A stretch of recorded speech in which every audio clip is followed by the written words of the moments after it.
name is Paul Hellyer, and I am a former Minister of National Defense for Canada. This disturbing message is for the several million Americans and others who were kind enough to listen to the 22-minute presentation at the Citizens Disclosure hearing in Washington in May 2013, and for anyone else who cares deeply about the future of their country and the planet Earth. The U.S. is in grave danger. Strangely, the peril is not from foreign enemies, but from enemies within. So I beg you to listen to a summary of the major problems, followed by some suggestions as to how the U.S. might be recaptured by loyal Americans, to the enormous relief of friends who have been watching helplessly from the sidelines. The stakes couldn't be higher. So I spent the 15 months following the Washington hearing feverishly writing a new book, incorporating what I think every American has the right to know and must know to end the incredible naivety observed at the citizens' hearing. The name of the book is The Money Mafia, A World in Crisis. Most of my friends, both American and Canadian, tend to agree that the world is in a state of crisis. But very few are aware that the problems are not natural phenomena. They have been engineered by a very tiny elite group of rich, ruthless, and power-hungry people who have been deliberately keeping the majority of decent, hard-working taxpayers totally in the dark. The iron veil of secrecy is now nearing the end of its 7th decade. When World War II ended, little attention was given to Operation Paperclip, under which hundreds of Nazi scientists were brought to the U.S., given new identities, and then appointed to important jobs in the military and elsewhere. Some of them would have been aware of UFOs and the ET presence from their experience in working with them in the 1930s. The American military began to take the subject more seriously after retrieving one of the vehicles that crashed near Roswell, New Mexico, on July 4th, 1947, and decided to back-engineer its technology, which was light years more advanced than anything that we had known. On Tuesday, July the 8th, 1947, at 11 a.m. Mountain Time, Roswell Airfield Commanding Officer Colonel William Blanchard announced in a press release the recovery of a flying disc. That was the truth.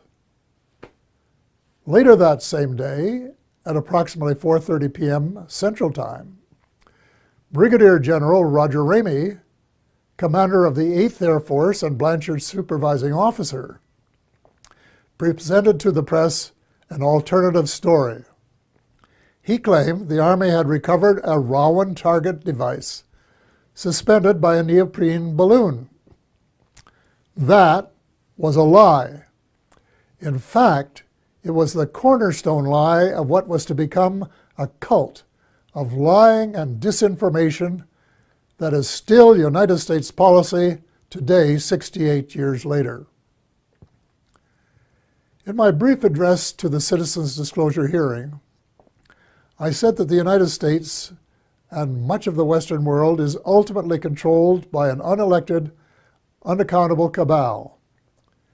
Its apex is the banking and financial cartel, followed by the oil cartel, the CEOs of the largest and most powerful transnational corporations, major intelligence agencies, including the CIA, the FBI, and the NSA, and a major slice of the U.S. military. Their collective power and influence is incalculable, and it is their plan for the U.S. and the rest of us that is so alarming. Their plan is an empire greater in size and power than any empire before it, They call this the New World Order, which, ironically, is the same name Hitler used for the smaller empire he imagined. One sure thing, the New World Order will end all pretense of government of, by, and for the people. It will be a dictatorship of, by, and for a small minority of the rich and privileged elite. Much of its power lies in the privately owned banking system. Why monarchs and politicians allowed a private cartel to become the monopoly supplier of new money, we will never know. But this power is almost absolute and can determine the fate of nations and their people. A system where nearly all money is created as debt, and debt that has to be repaid with interest, but where no one creates any money with which to pay the interest, is a dead end that leaves debtors with no alternative but to borrow the money to pay the interest and go deeper and deeper into debt. It's so wildly absurd that a grade 10 student would only need a few minutes to recognize it as one giant Ponzi scheme. Banks can invest $5 million and leverage it to create $100 million in loans that have to be repaid with interest. In effect, they skim 95% off the top of every loan. That is the reason I call them the money mafia. Monetary reform is the most urgent of all essential reforms, and my book contains a specific formula that the brave Occupy Wall Street protesters could have used to advantage when asked, "But what do you suggest?" What they lacked was the answer to that question. If about 99% of the population don't understand a deception that has been responsible for the Great Depression of the 1930s, the terrible recessions of 1981-82, 1991, and the Great Recession of the 21st century, it's not too difficult to understand why there are so many skeptics about UFOs and their occupants, even though several species have been visiting planet Earth for thousands of years. The crashes near Roswell, New Mexico, that I referred to earlier, were, in a sense, watershed events.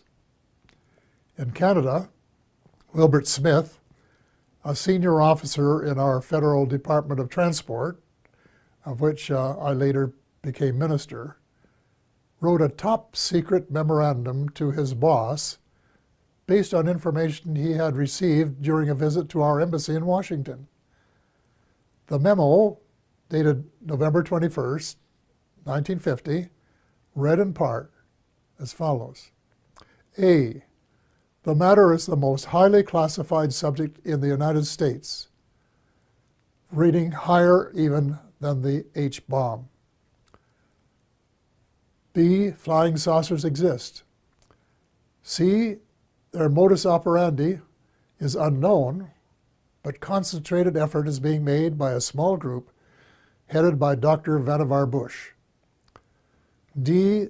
The entire matter is considered by the United States authorities to be of tremendous significance.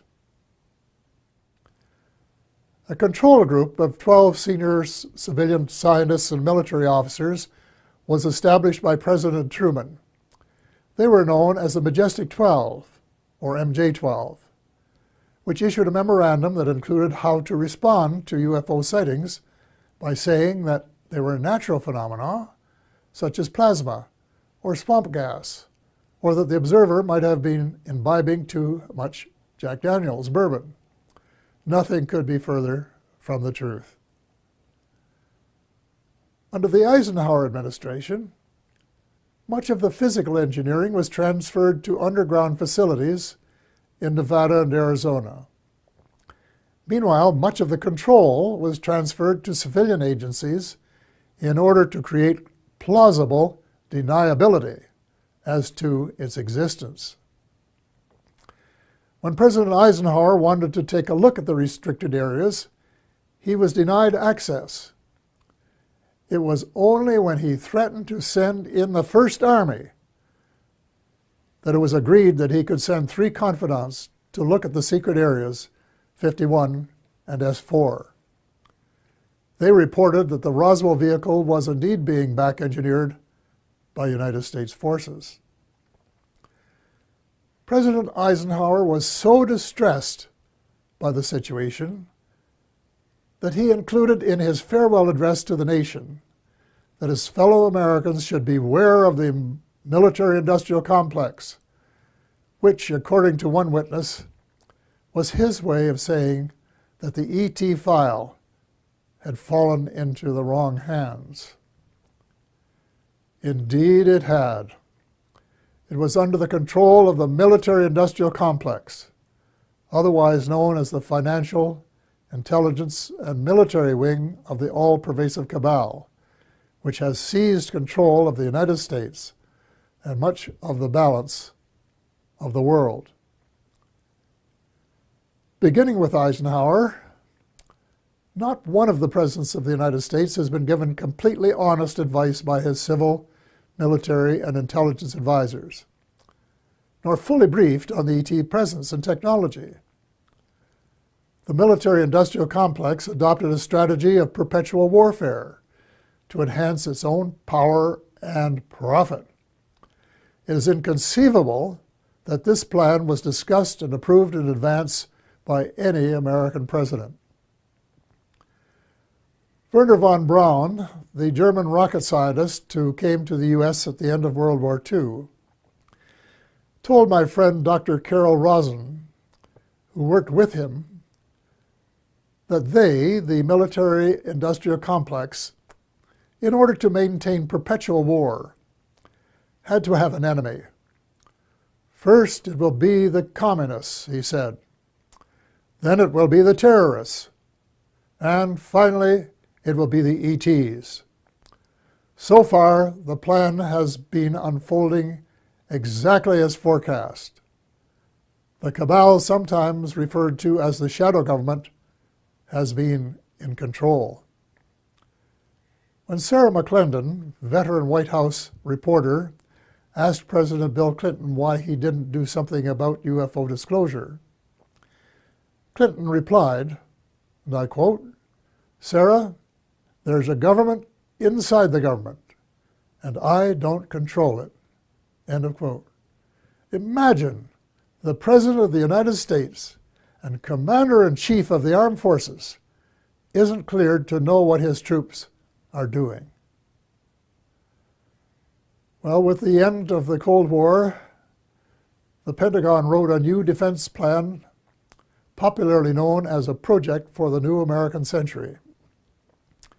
It was very far-reaching and involved conquest of much of the world by financial or military means, whichever was easiest. The document, which very few people were aware of, admitted that it was so far-reaching that it might be too much for Americans to swallow in the absence of some catastrophic and catalyzing event like a new Pearl Harbor. Well, Lady Luck appeared to be on their side in the form of September the 11th, 2001. Amateur foreign pilots trained in the U.S. allegedly hijacked planes and flew them into the sides of the World Trade Towers 1 and 2, and then into the Pentagon. Later in the day, the buildings collapsed. President Bush declared war on the terrorists and invoked the provisions in the North Atlantic Treaty, under which an attack on any one country is considered to be an attack on all. The reaction was unprecedented since the outbreak of World War II and the later attack on Pearl Harbor. The English-speaking world, in particular, was incensed, and a high percentage of Americans were prepared to nuke the perpetrators. Defense Secretary Donald Rumsfeld soon announced that, quote, that means war against Iraq, end of quote, even though there was absolutely no evidence of Iraqi complicity, none whatsoever. Although most Muslims had been sympathetic to the U.S. in the immediate aftermath of 9/11, as soon as the bombs started dropping on Baghdad, moderate Muslims by the thousand were so outraged and overcome by hate that they opted for a terrorist response. From that day on, it would be difficult to find a terrorist who did not have "Made in the USA" etched on his or her soul. Now, more than a decade later, the situation becomes even darker as the truth about 9/11 begins to emerge from the burial ground of a controlled press. We find that high officials in the George W. Bush administration knew of the attack weeks in advance and made no effort to prevent it.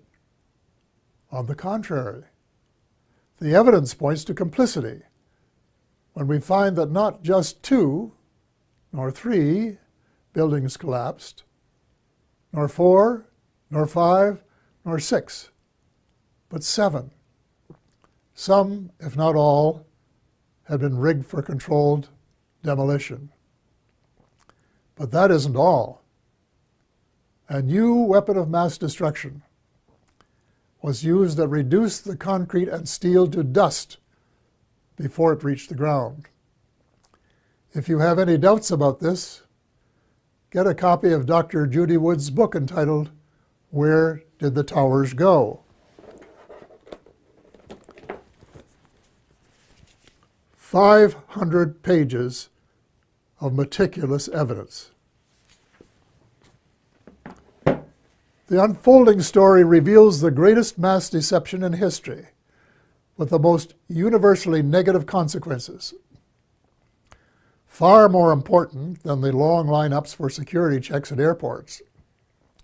We have been stripped of our civil rights one by one, including, I regret to say, habeas corpus, reversing 800 years of progress. Country was set against country, religion against religion. Words like peace and negotiated settlement, which had been possibilities before 9/11, were lost in the jungle of lies.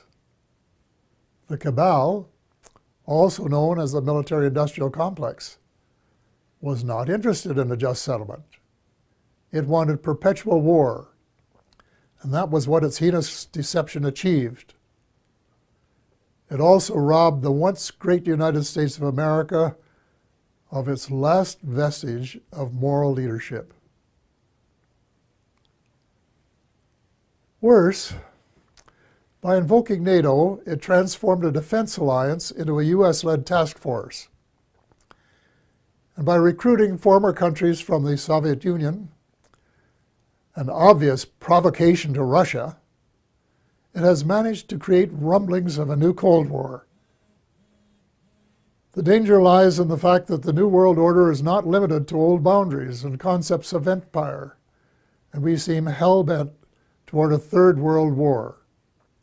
Horrible beyond human imagination. It must not be allowed to happen. Almost every president since Eisenhower has been under the control of the cabal, and President Obama, regrettably, has been no exception. Before he was sworn in as a new president, I saw a picture of his economic advisors, and I said, uh-oh, the same old gang who permitted the Bush recession. Nothing will change.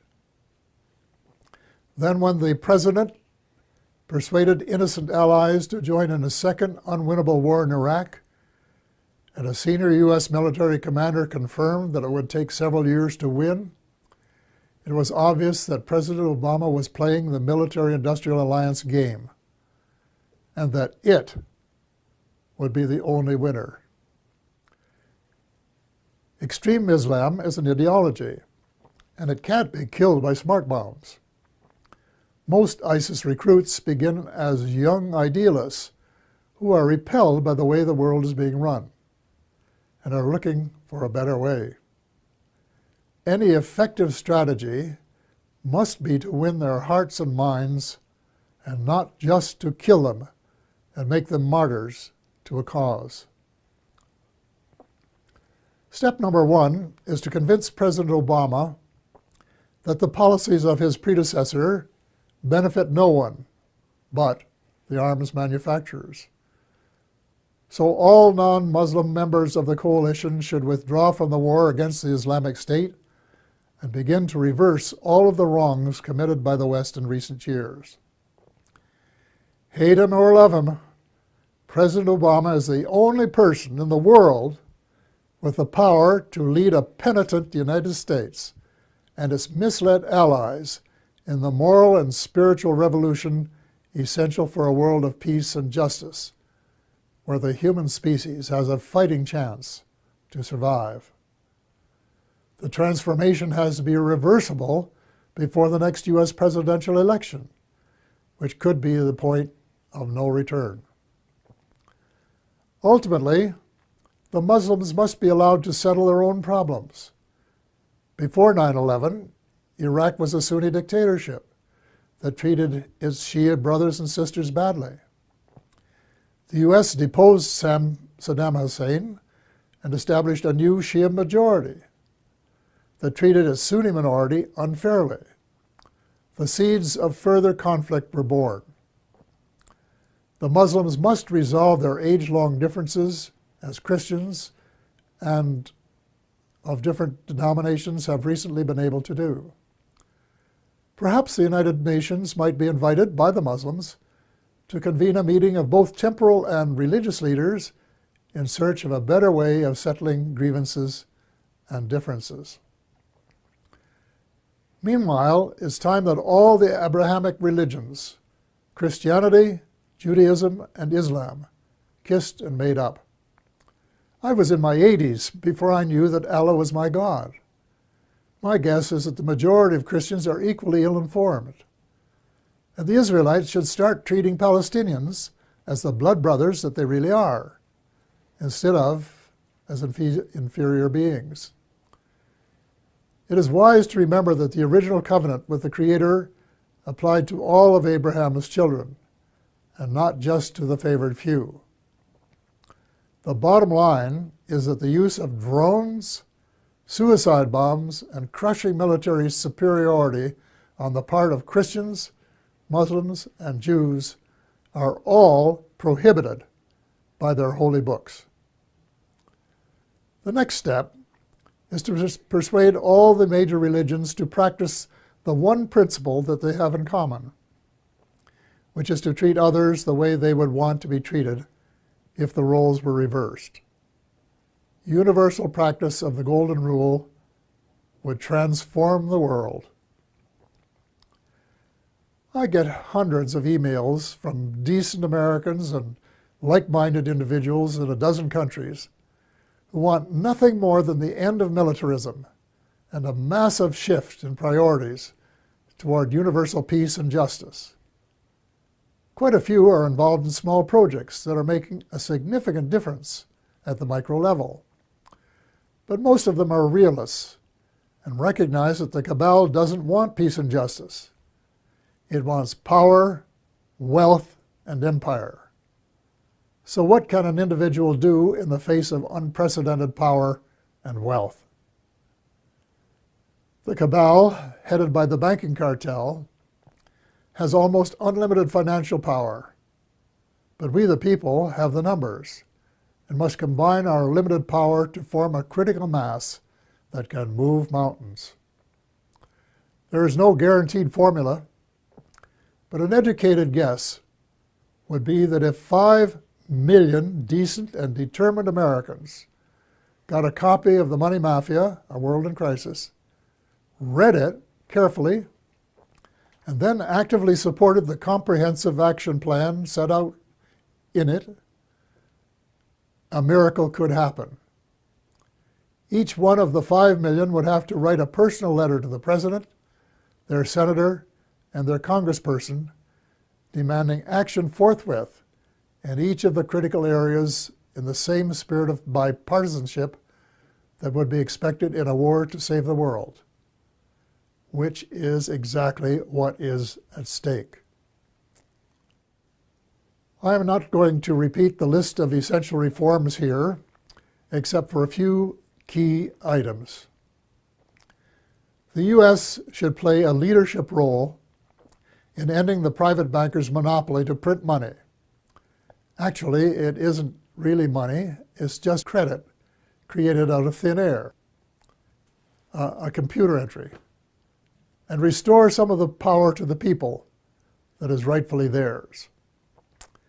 President Obama can mint $2 trillion platinum coins to get the ball rolling, while legislation is prepared to take over the Fed and establish a 100% publicly owned central bank, a central bank of the United States. There cannot and will not be peace and justice on earth while the Fed continues to exist. Speaking of justice, if President Obama really wants a place in history as a friend of the 99% rather than the 1%, he can fast-track the Trans-Pacific Partnership into oblivion. Even the name is a lie. There is no way it is a partnership. It should be called the Trans-Pacific Power Grab by a small elite group who want to feather their own nests at the expense of other people's rights to run their own affairs for their own benefit. So the choice is yours, Mr. President, to decide if it will be the people or the cabal. There must be full disclosure of what the cabal and the U.S. shadow government have been doing since World War II. To what extent has the extraterrestrial space and weapons technology been back-engineered?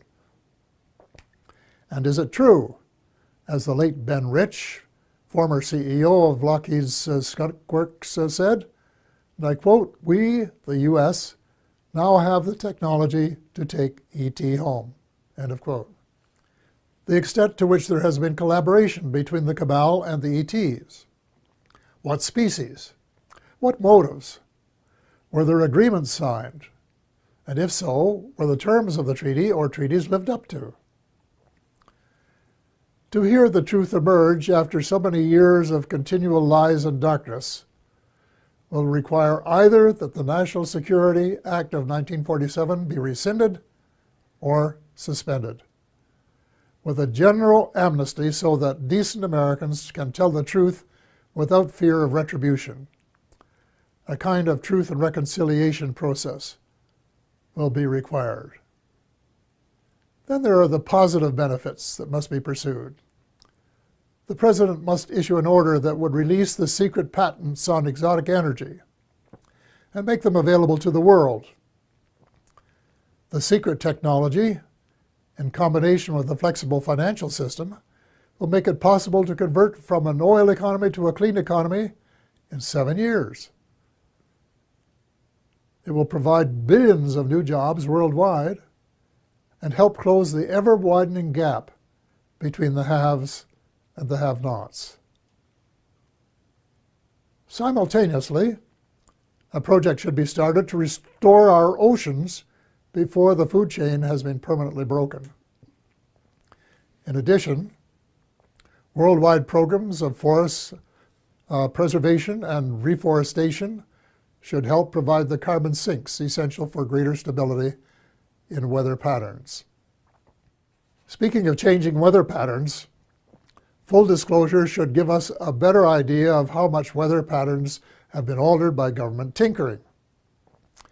Due to restraints of time, space, and expertise, my book makes no mention of either chemtrails or the high-frequency active auroral research program known as HAARP. But from what I have heard and read from credible informants, I would say that they are Satan's illegitimate Siamese twins of death and destruction. If so, they should be terminated at once and relegated to the netherworld from which they came. And before the people of the world become aware and launch a $10 or $20 trillion class action suit against the United States Air Force, its contractors, associates, and suppliers. A visit to the battlefields of World Wars I and II in November of last year affected me profoundly. The slogans were everywhere. Never again. We had seen the horror of man's inhumanity to man, which was sordid beyond belief. Yet as I reflected on the real world of today, I thought that the millions who gave their lives had died in vain. Even before the Second World War was over, a group of greedy, self-centered men were plotting the next round, and they have been working assiduously at their plan. The same symptoms of mass unemployment, poverty, and seeking military advantage have been replicated. But the next time, we would start off with weapons of mass destruction just in their infancy then. The next time, it is not just supremacy that is at stake, although there are some who think so. It is the survival of the human species that is at stake. God will not be mocked. We have been given the choice of making our planet uninhabitable, as we have been told some other species have done. Or we can move in the opposite direction of peace, love, justice, and cooperation for the betterment of all, rich and poor alike. We have been given a few months, not years, to change course before it is too late. The choice is ours. We are the ones who are destined to write our own history.